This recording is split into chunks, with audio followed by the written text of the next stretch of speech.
Então, nesse último livro, é o último livro do Lévi-Strauss, né? No entanto, ele vai falar de um assunto que ele vai trabalhar durante décadas, né? Que ele vai se deter ao estudo do mito, né?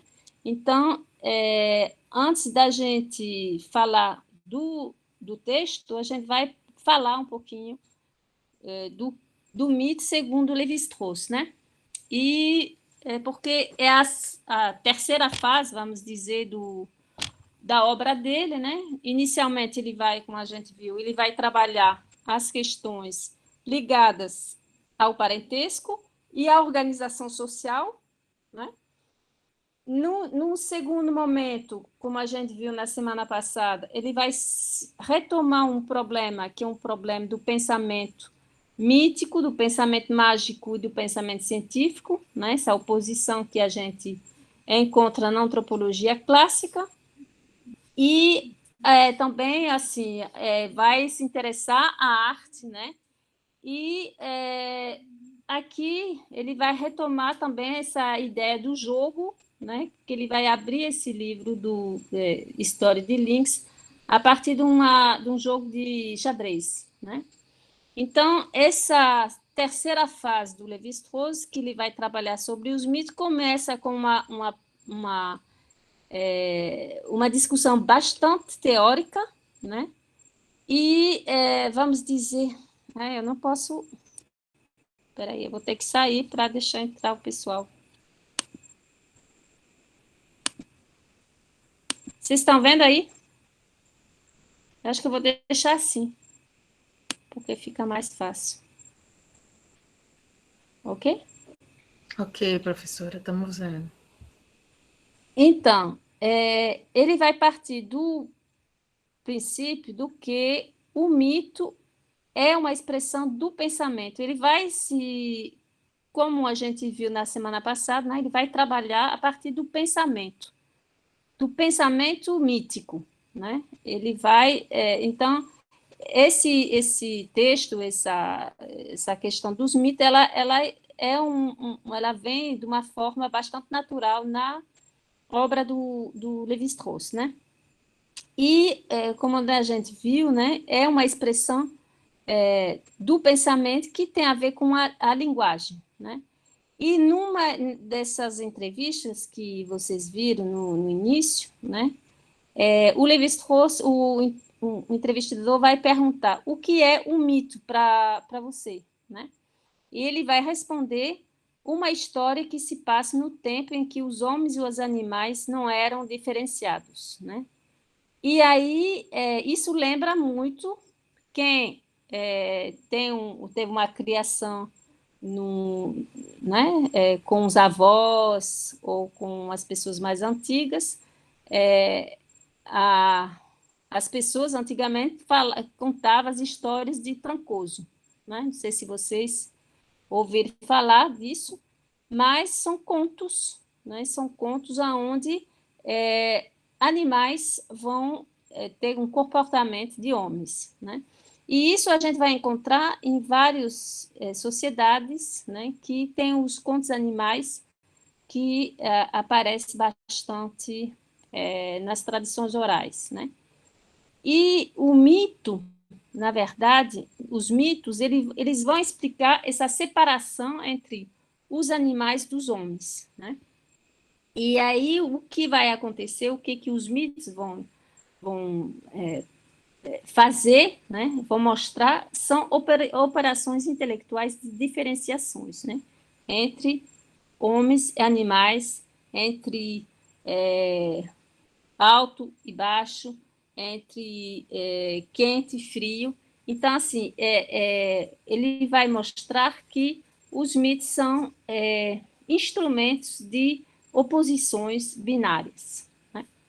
E aí os mitos vão fazer um trabalho em nível das operações mentais, né, de redução dessas oposições, né? Então, vai ter sempre isso que eu acho que é importante vocês ficar na cabeça nessa aula de que há oposições, mas essas oposições elas vão ser sempre mediadas e vão se transformar, vai ter um terceiro termo que vai permitir essa transformação, né? Isso a gente viu na semana passada também, com a questão do pensamento selvagem, né? E aí ele vai iniciar a sua reflexão sobre os mitos a partir das matemáticas. Ele vai tentar fazer uma modelização dessa variação dos mitos. Ele vai partir do mito do Édipo, né, para explicar, né, essa análise dos mitos na antropologia, né? Então, o que vai ser visto aqui nessa fórmula, e aí ele vai vai mostrar essa fórmula na antropologia estrutural. Essa fórmula, na verdade, vai ser uma análise, né, de um sistema de transformação. A gente vai poder ver uma matriz que vai ser sempre se transformando. E o método de análise que ele vai utilizar para os mitos como a gente viu, né, desde o início, ele vai se inspirar dos modelos matemáticos, mas também da linguística. E essa questão da relação, né, da relação entre os termos, né, e da ideia de que há uma estrutura subjacente a tudo isso que é inconsciente. Eu estou escutando... Peraí, desculpa aí, eu estou escutando... Vocês estão escutando? Eu acho que é meu... Peraí, vou desligar. Vocês estão comigo ainda? Sim. Sim, Vocês estavam escutando a gravação do vídeo, não, né? Não, deu para ouvir, não. Porque eu não sei por que começou a funcionar e começou a falar.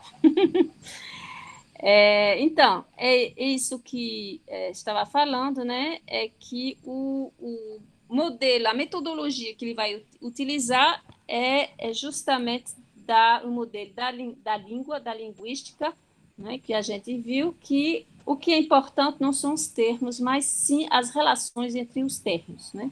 Que tem essa estrutura inconsciente, subjacente, que vai mover essa matriz, né? Então, ele vai começar e vai fazer essa análise em duas direções, né? Primeiro, a análise da estrutura narrativa, né, que vão ser os sintagmas. Então, como o desenrolar da história, né? Por isso que ele vai começar a fazer, que a gente viu, ele vai fazer um resumo dessas histórias, desses mitos, né? Ele vai reduzir esses mitos a umas fórmulas, né? A umas unidades elementares, as unidades menores possíveis dos mitos, que são os mitemas, né? Pegando o modelo da linguística, que vai isolar as unidades menores, que são os fonemas e os morfemas. Aqui se trata dos mitemas. E depois dessa análise da estrutura narrativa, né, de um fichamento, vamos dizer, do mito, ele vai fazer uma comparação entre as diferentes versões dos mitos. Então, são os paradigmas. Ele vai comparar essas unidades, esses mitemas entre eles, né? Por quê? Para justamente procurar as analogias e as diferenças, né? Aqui tem um trecho que aí eu vou pedir para um de vocês, se vocês conseguirem, eu acho que eu vou aumentar um pouquinho. Se vocês conseguirem ler, eu vou pedir para alguém ler. Alguém que leia melhor do que eu. Quem é que pode ler esse trecho? Eu posso ler, professora, se ninguém... Pronto, pode ler. É Elton, né? Fagner. Ah, Fagner. Vai, Fagner. Reconheçamos antes que o estudo dos mitos nos conduz a constatações contraditórias. Tudo pode acontecer num mito. Parece que a sucessão dos acontecimentos não está aí sujeita a qualquer regra de lógica ou de continuidade. Qualquer sujeito pode ter um predicado qualquer. Toda relação concebível é possível.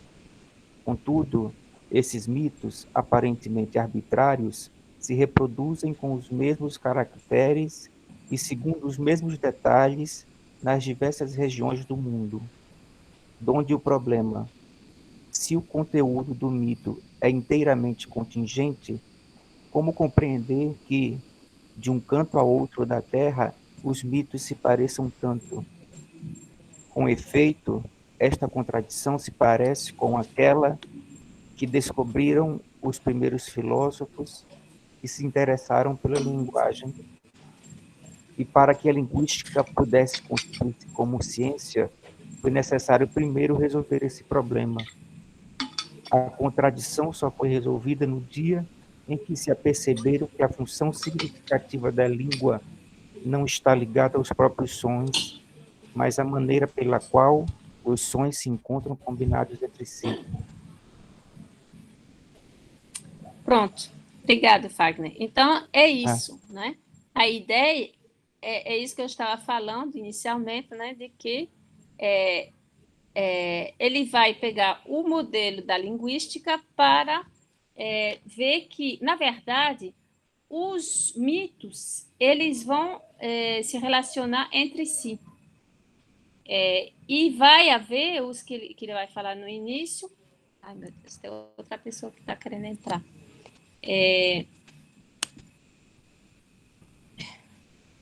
Quem é que está chegando aqui? Tem alguém tentando entrar? Ou não? Não.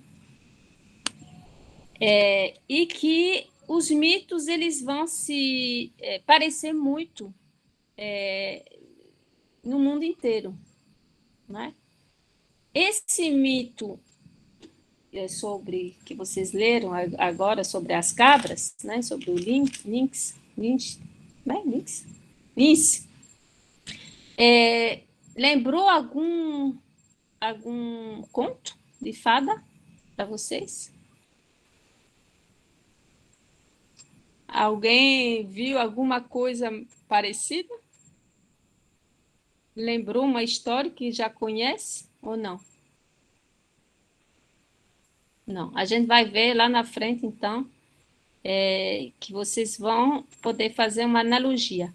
Então, assim, o que ele vai tentar fazer é reencontrar essas formas análogas e as variações entre os mitos, né? Ele vai dizer outra coisa muito importante, é que o mito não é um reflexo da realidade, né? Tem uma relação muito forte, mas, como ele vai dizer, a relação entre o mito com o real é indiscutível, mas não sob a forma de uma representação. Pode ser, inclusive, o idêntico, ou pode ser o seu contrário, né? Pode ser uma relação invertida. Essa relação entre o mito e o real é de natureza dialética e as instituições descritas nos mitos podem ser o inverso das instituições reais, ok? E aí a gente vai ver também no decorrer do... É vocês que estão escrevendo, é? Estou escutando blim, blim. Eu estou levantando a mão. Tem um botão de levantar a mão. Mas eu não estou vendo, não. É melhor para vocês falar. Não, porque essa frase ficou um pouco enigmática para mim. Que os mitos dialogam, na verdade, não conosco e não necessariamente com o real, mas entre eles mesmos. É isso? Eu achei enigmático um pouco assim. São coisas diferentes. Eles discutem entre eles, né? porque eles têm porque eles são formados dos mesmos elementos, né? Isso a gente vai ver no decorrer, mas, por exemplo, quando ele fala do Édipo, ele vai analisar o mito de Édipo. Então, o mito de Édipo fala do incesto, né?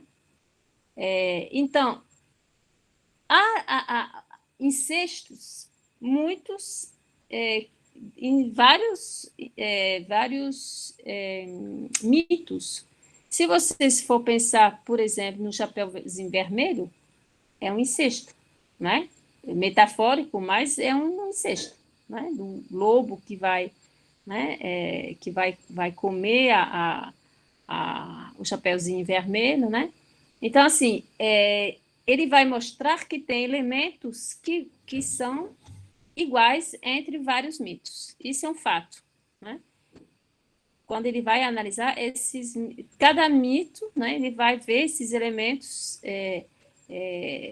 esses mitemas, né, esses elementos, essas unidades mais elementares, ele vai ver que tem essas relações entre os mitos. Mas também ele vai falar aqui outra coisa, ele vai dizer que os mitos, eles não vão refletir o real, né? Não vai ser, porque tem essa ideia de uma antiga, né, da antropologia clássica, de que o mito seria a história, né? A história dos povos sem escrita. Mas ele vai dizer que não, né? Porque, inclusive, nas nossas sociedades, né, que a gente viu que esse pensamento mítico ele está também muito presente na nossa sociedade, né? E aí a gente pode ver que, por exemplo, nos nossos últimos tempos, né, por exemplo, as fake news, elas vão trabalhar muito com elementos míticos, né? E a gente poderia fazer uma análise, né, por exemplo, da mamadeira de piroca como um mito, né? E aí poderia fazer essa análise desses elementos, dessas unidades elementares, né? Mas, assim, essa relação entre o real e o mito, ela não é necessária, né? Ela pode refletir uns eventos, ela pode retratar alguma coisa que aconteceu, mas não necessariamente, pode ser também um inverso, né? Um inverso, por exemplo, o incesto, né? O incesto, ele não existe com uma certa frequência nas nossas sociedades, né? Porque a gente viu que a proibição do incesto é uma regra universal, né? Então, por que há esse incesto no mito? É justamente para mostrar um escândalo lógico, uma coisa que no real não existe, certo? Entendeu agora? Ficou mais claro? Ok, professora, obrigado. Então, aí ele vai dar uma definição do mito, né? Ele vai dizer, né, inicialmente, que a gente viu que é uma história que acontece antes da separação do mundo dos homens e dos animais, né? E ele vai dizer que, na verdade, vai comparar o mito a música, né? E essa imagem é bem interessante porque é bem isso. Toda a obra dele sobre os mitos é uma sucessão de variação, né? Porque o mito ele não existe em si, já construído. Na verdade, porque inclusive é de natureza oral, né? Então, por definição, ele vai variar de cada locutor para outro, né? Então, o mito não é uma história, ele vai ser formado pelo conjunto das suas diferentes versões, né? Então, essa variação. E é também um conjunto de relações formadas a partir de unidades elementares. Alguém está levando a mão? Está entrando? Ah, tem alguém que está entrando. Certo. Então, parece, né, muito parecida essa questão dos mitemas a essa organização desses mitemas em conjuntos, eles vai mostrar que é muito parecida a uma partitura de uma orquestra, aonde tem temas que vão se repetir, mas sempre variar, né? Sempre vai haver uma mudança, né? Pelo arranjo desses elementos, desses mitemas entre si, sempre vai ter uma mudança e uma variação, né? Então, essa ideia da música, ela vai dar conta da ideia do como é que os mitos vão se apresentar. Espera aí, tem outra pessoa que está entrando. Então, quando o Lévi-Strauss vai analisar, vai partir, né, vai fazer sua análise dos mitos, ele vai chamar das mitológicas, né?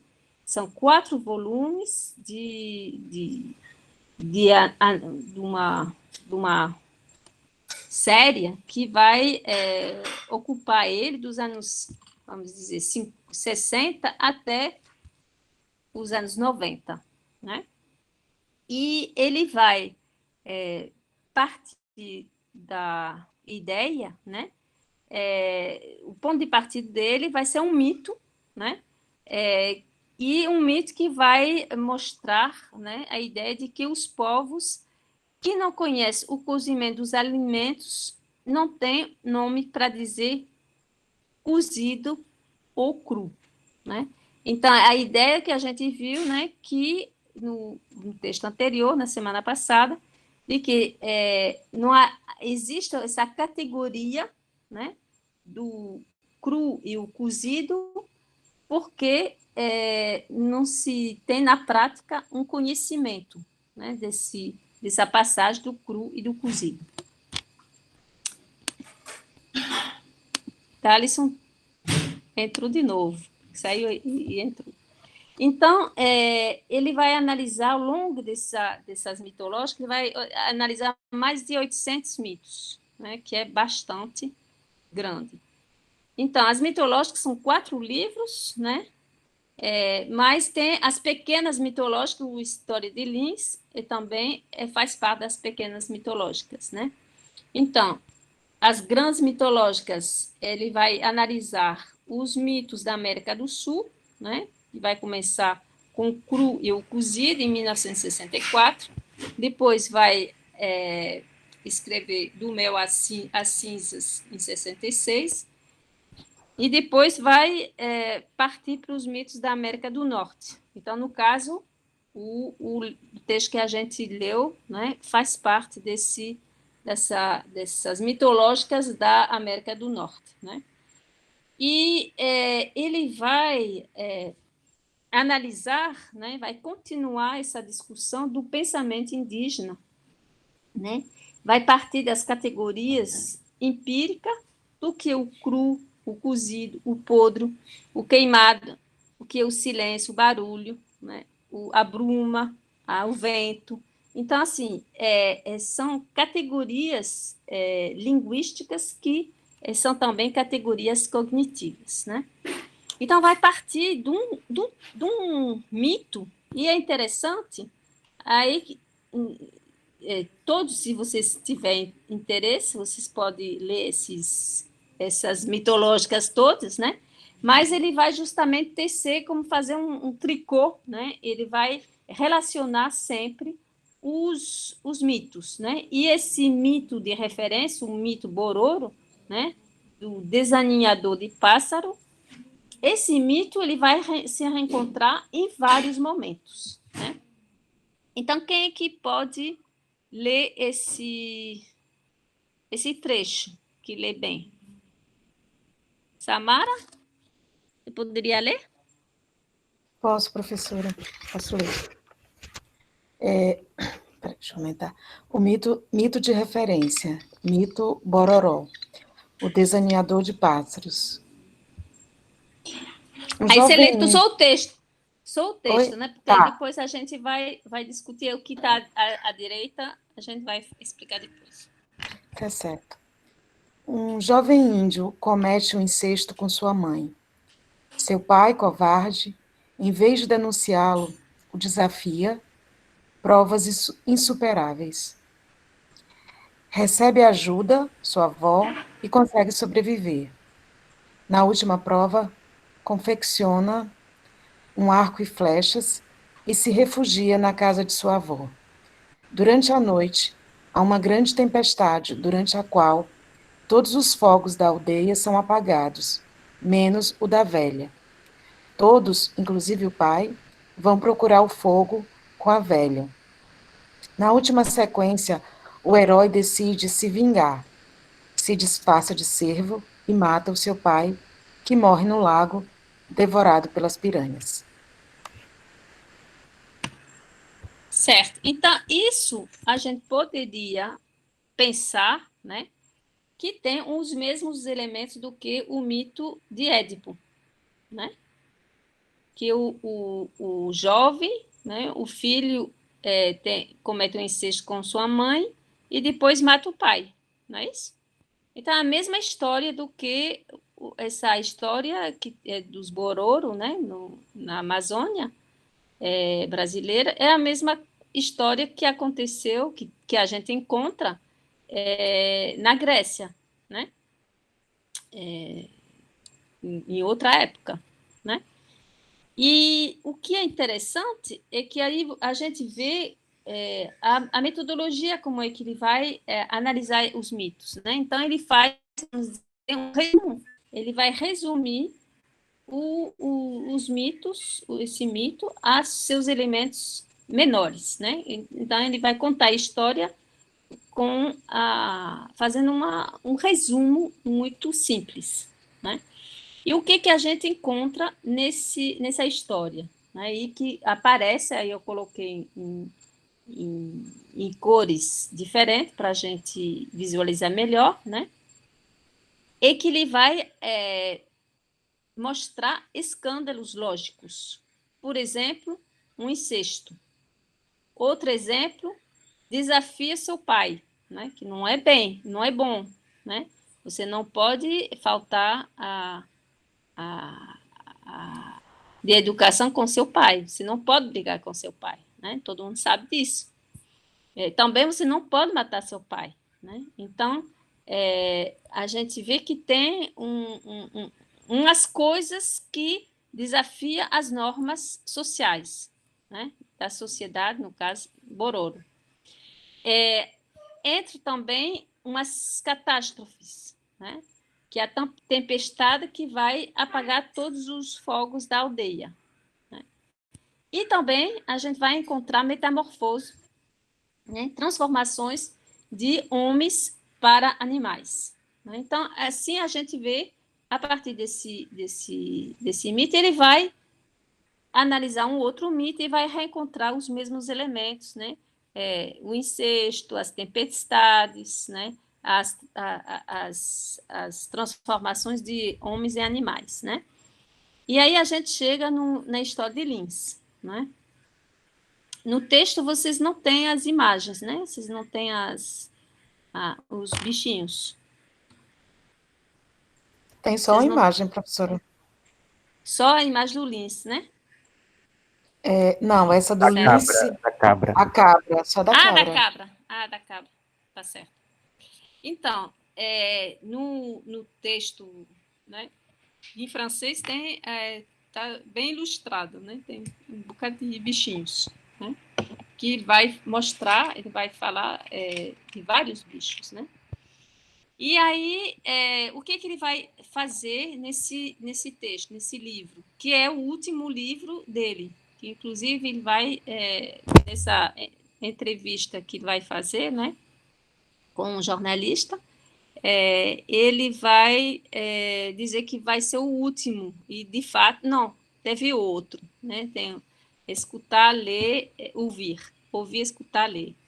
Mas ele não vai mais trabalhar sobre os mitos, né? E nesse texto, e na entrevista que ele vai dar, ele vai justamente dizer que, ao longo enfim, que ele começou nos anos 60, né, até os anos 90, então, imagina de trabalhar sobre esses mitos durante tanto tempo.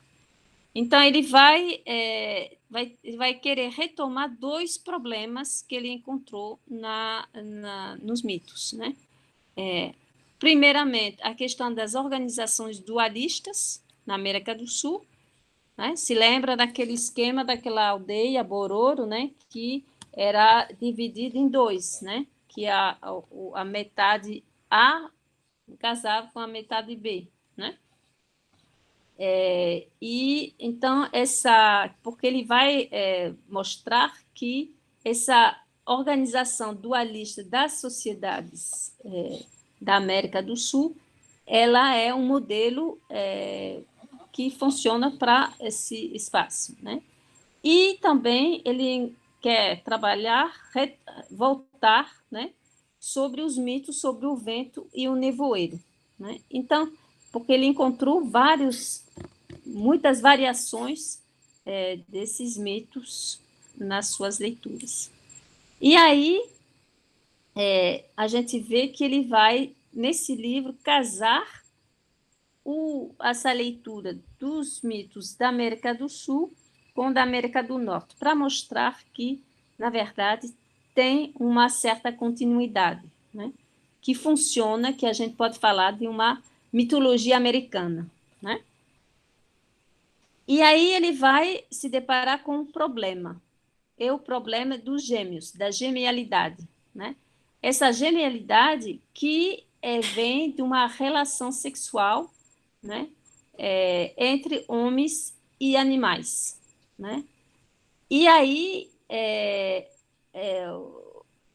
eu coloquei aqui essa foto que vocês vão reconhecer, né? Alguém já viu, já leu essa? A Bela e a Fera. É a Bela Fera, né? Então, a Bela Fera, a gente pode dizer que é um conto de fada, mas o próprio Lévi-Strauss vai dizer que funciona da mesma forma, né? Que, na verdade, os contos são uns mitos que foram se degradando, vamos dizer, que vão se atualizando, né? Que vão ser contados para as crianças, mas que tem todos os elementos do mito, né? Porque, inclusive, tem esses escândalos, né? Por exemplo, uma jovem que vai casar com uma fera, né? Com um animal, um bicho horroroso, né? E tem, enfim, a questão das relações entre homens e animais, né? Que não são diferenciados, e que tem essas possibilidades, né, de relações entre homens e não humanos, né? E esse tempo é um tempo mítico, é um tempo indefinido, né? A gente não sabe, por exemplo, em que tempo se situa essa Bela e a Fera, né? Inclusive tem algumas atualizações, né? A Disney vai ser um especialista em retomar esse substrato mitológico, né, para atualizar, e a gente pode dizer que são mais ou menos as mesmas histórias que vão ser retomadas, né?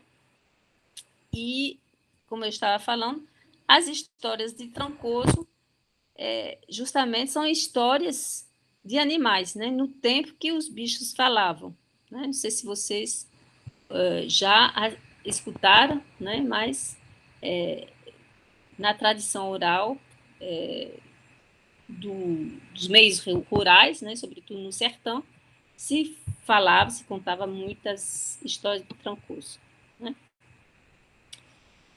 Então, o que a gente vê, que a gente pode ver nesse texto, né? Nesse livro, na verdade, porque ele vai retomar esse mesmo mito, ele vai inverter, vai ver, vai comparar com outros mitos, né?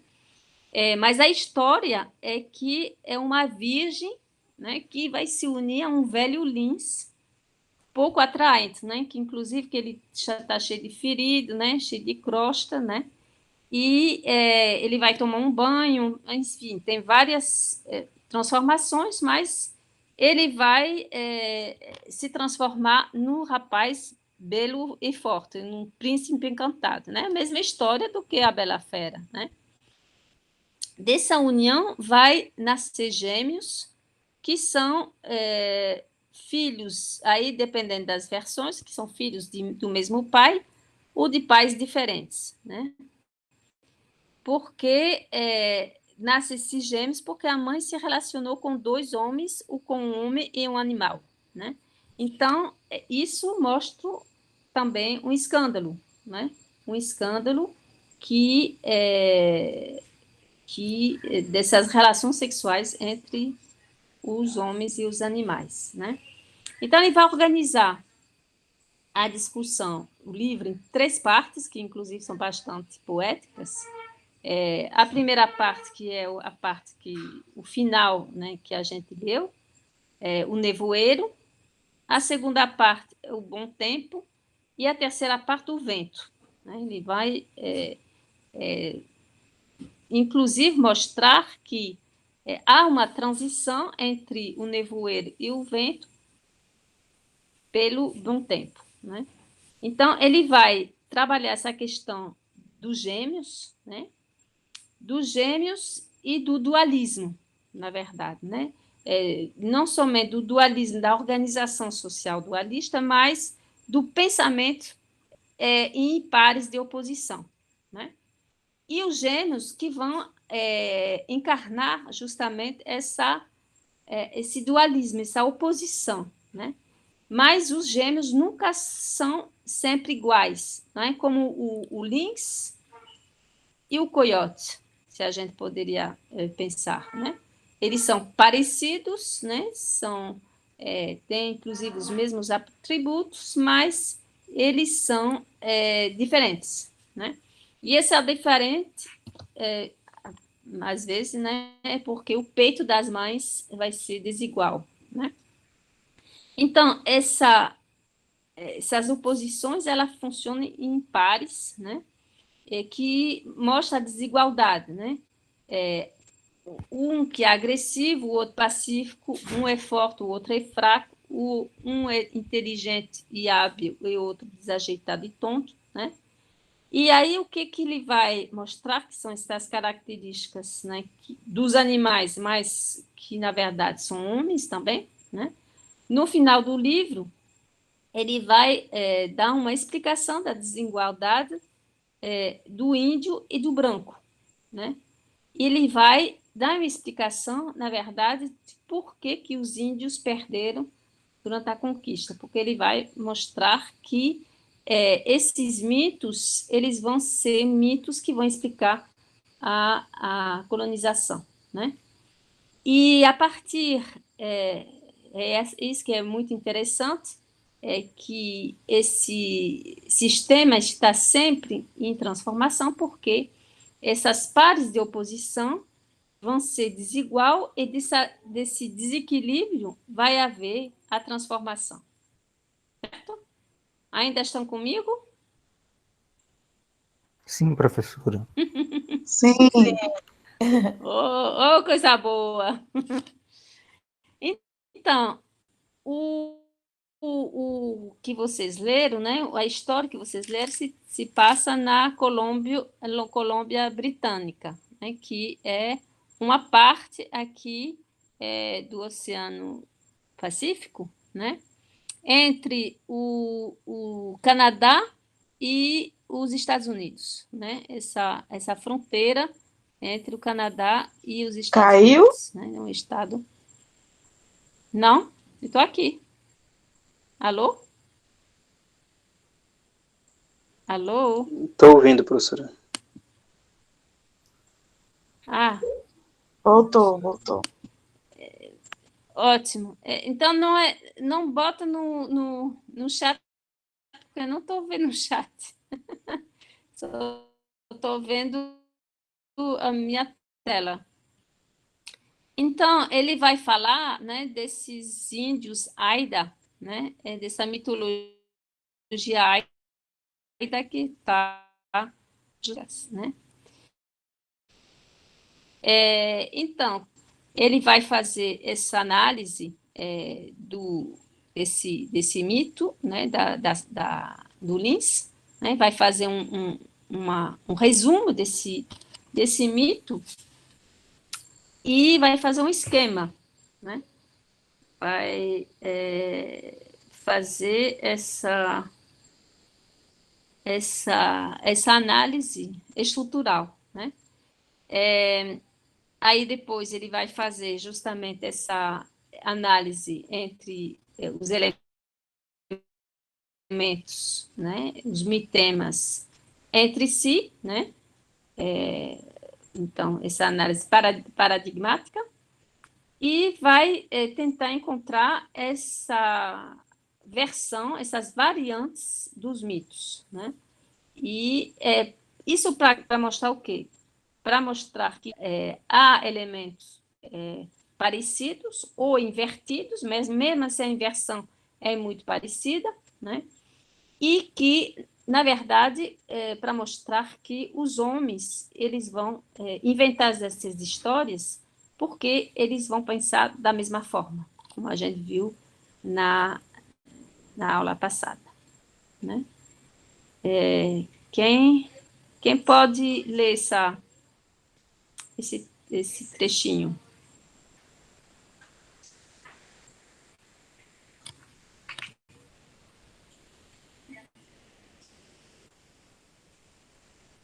Alô, alô, alguém lê, por favor? Vocês estão comigo?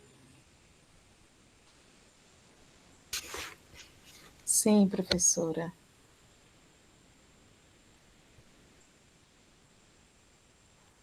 Eu só não leio porque essa letra eu realmente não enxergo.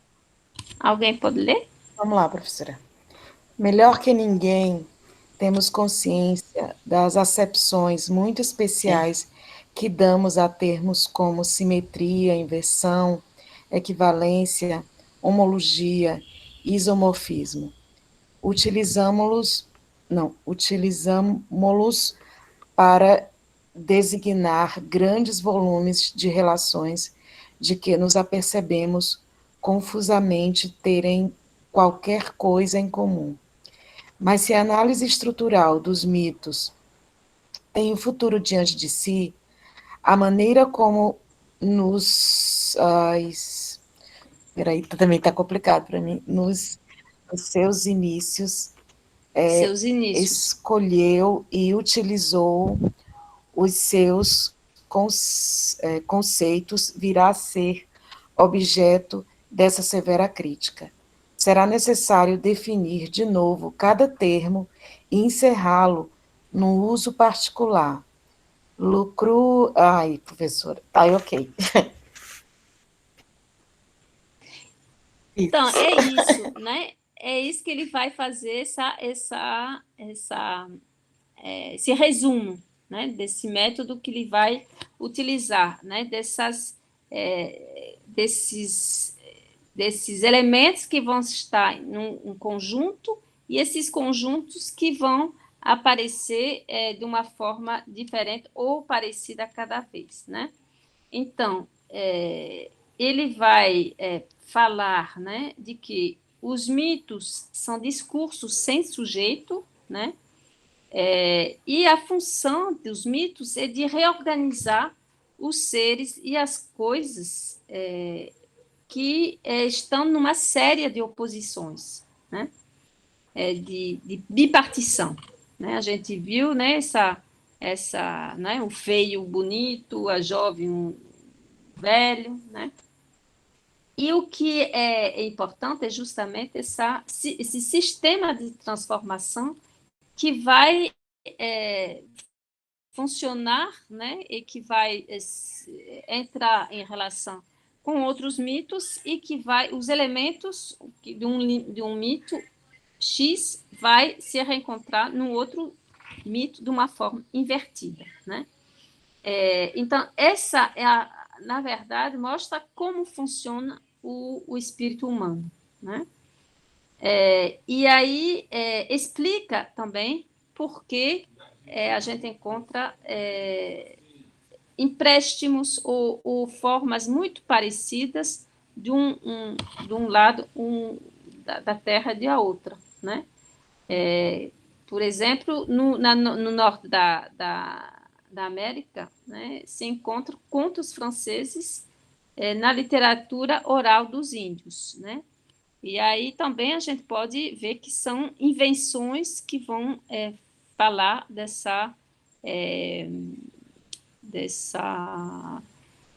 da colonização, né? Dessa chegada dos brancos, né?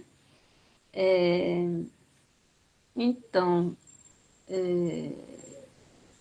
vai falar, né, de uma série de oposições, né, a partir dessa história inicial, né, da gravidez dessa moça e a chegada dos gêmeos, né, dos gêmeos opostos, né, o Lins e o Coyote, né, e o Lins, na verdade, ele é o dono do nevoeiro, né, e aí esses animais, eles vão ter suas características, né, que vão se traduzir em contrastes, né, que em uma relação com os elementos naturais, no caso, o vento, o nevoeiro, né, o bom tempo, né, a chuva, né, a tempestade, né?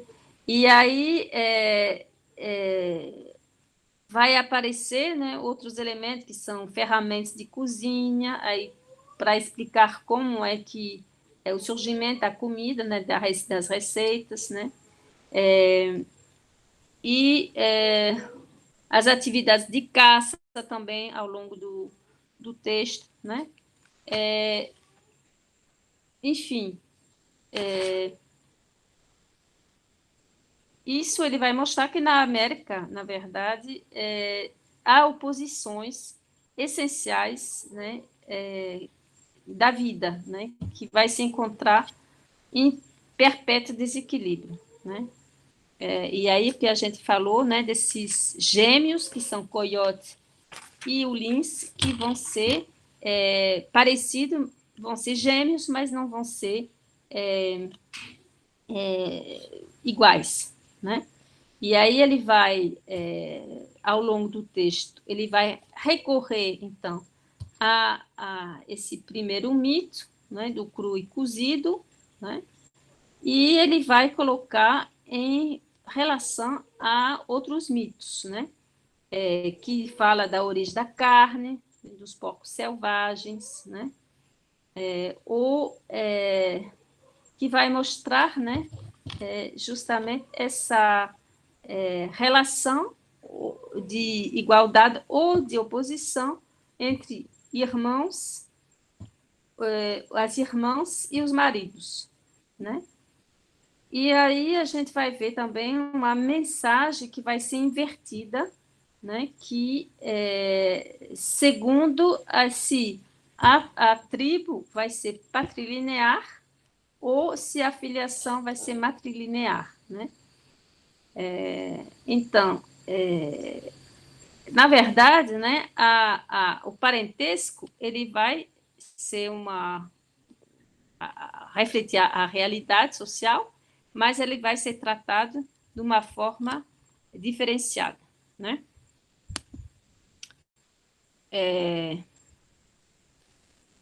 Então, as cabras, né, elas vão aparecer nisso como animais ou humanos. Então, vai fazer essa relação entre esse reino animal e esse reino humano, né?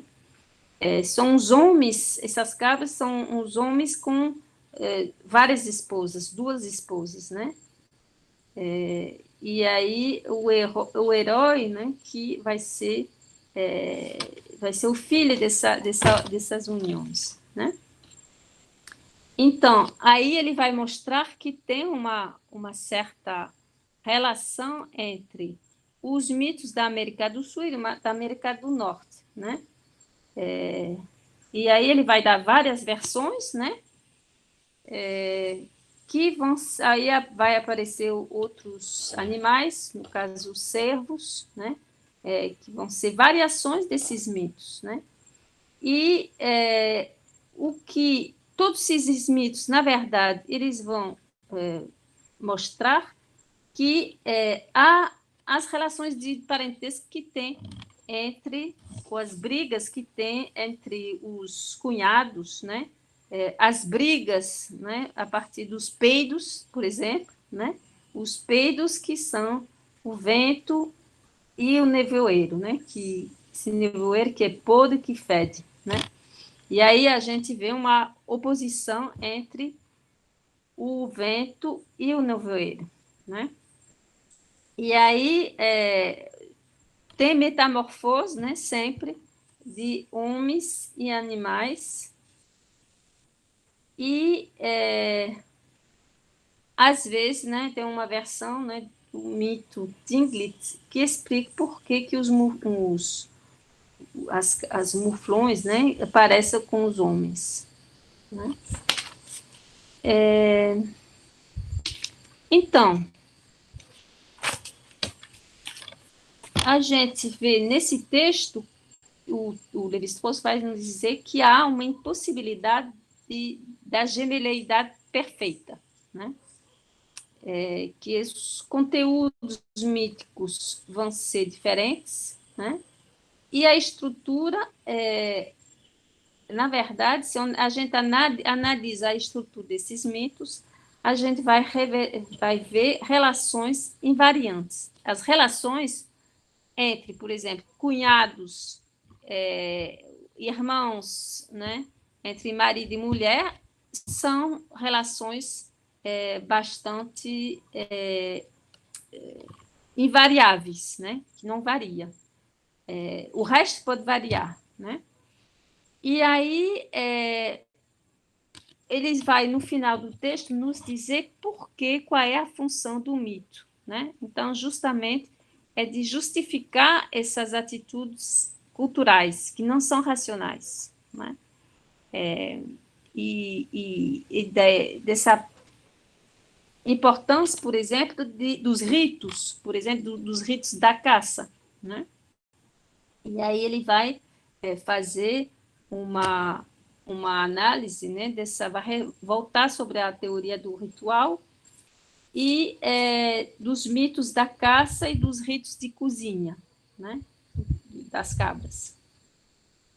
Ele vai dizer que os mitos e os ritos não são... Diga, Elton.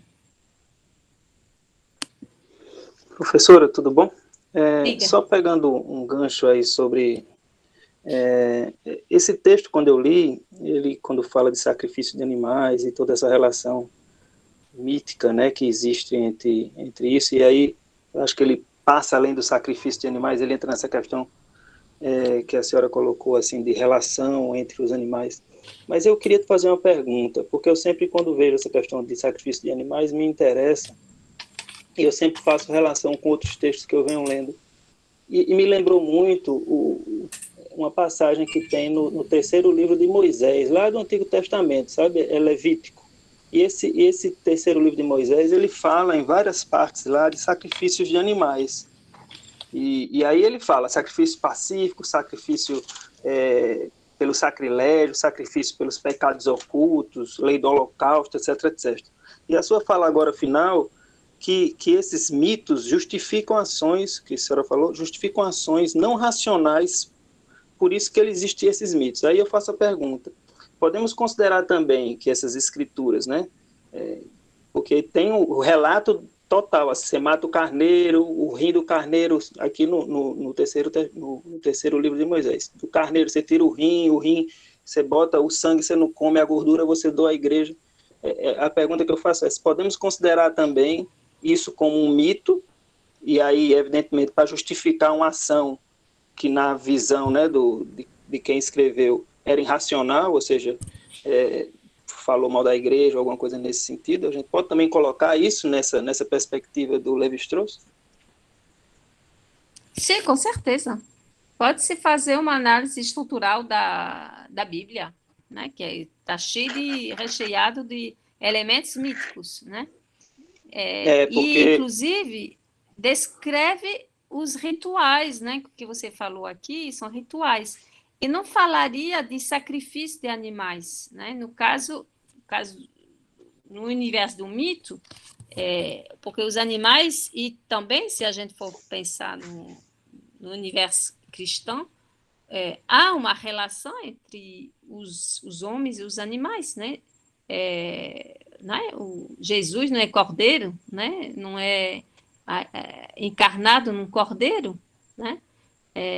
Então, assim, esse universo do mito, ele é um universo que perpassa, né? Como a gente viu a semana passada, que perpassa todas as sociedades, né?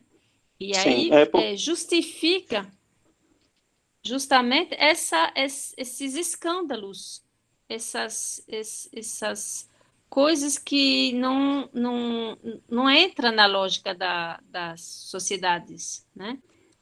Que são os escândalos, que são os incestos, que são a transformação de um homem em um animal, né? Uma coisa... mesmo os gêmeos, né? Um escândalo, vamos dizer, natural, né? Que a gente vê, assim, às vezes, uma certa rixa entre os gêmeos, enfim. Na verdade, o que o mito, o que Lévi-Strauss vai nos dizer, né? É que o mito vai nos ajudar a encontrar respostas, né? Nos ajudar a encontrar resposta colocando ordem nessa bagunça. Porque quando, né, os homens e os animais não eram diferenciados, né, então existia né, esses escândalos todos, né, existia incestos, existia acasalamento com várias mulheres, né, existia metamorfose, né, existia casamento contra né, contra a natureza, né, no caso de uma jovem bonita e de um velho feio, né, e aí que vai tentar responder a essas perguntas que os homens, né, como na Bíblia, né, a Bíblia a gente encontra respostas que são respostas existenciais, né, e coisas que sempre a gente tenta encontrar, né, uma resposta. Pode falar. Perfeito. Não, perfeito. No texto tem uma parte, né, que fala, no texto que a senhora passou, tem falando: quando matarás cabra, trate seus corpos com respeito, etc, etc. Aí me fez lembrar essas leituras que eu tinha feito, porque se a gente tirar a visão antropocêntrica do processo, ou seja, se a gente vê que na Bíblia diz que você pega um carneiro e mata esse carneiro para um perdão ou uma doação, é também escandaloso nesse sentido, entendeu? Então, eu acho que o escândalo, ele depende muito da perspectiva, né? Porque nós, homens, achamos normal sacrificar um animal para uma salvação mitológica. Então, eu acho que a senhora respondeu perfeitamente, entendo perfeitamente o que a senhora está colocando sobre a perspectiva de estruturar isso, entender esse dualismo, mas eu queria só tirar essa dúvida, na verdade, né? Porque fica muito a perspectiva de que é algo do continente americano e, na verdade, é algo da humanidade mesmo, desse processo de tentar uma solução através de uma criação de um mito ou de alguma coisa nesse sentido. Não sei se eu fui claro, mas está perfeito. Porque, na verdade, ele conseguiu apenas, que é bastante trabalho, né? Porque foram mais de 30 anos trabalhando nos mitos, né? Ele conseguiu mostrar que, na América, pelo menos, né? Porque é onde que ele tinha informações e relatos, né?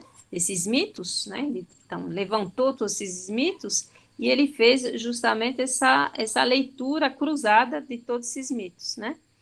E vai chegar justamente na conclusão de que os mitos, eles são máquinas para fornecer resposta, para pensar o mundo, para ajudar a organizar esse mundo, a classificar esse mundo entre animais e humanos, entre mulheres e homens, né? Mostrar, né? Explicar por que tem uma alternância entre o dia e a noite, né? Como é que um ser pode nascer de duas pessoas, né? Por que existe a morte, o que acontece depois da morte, né? Qual é a boa distância entre os homens e as mulheres, a terra e o céu, enfim.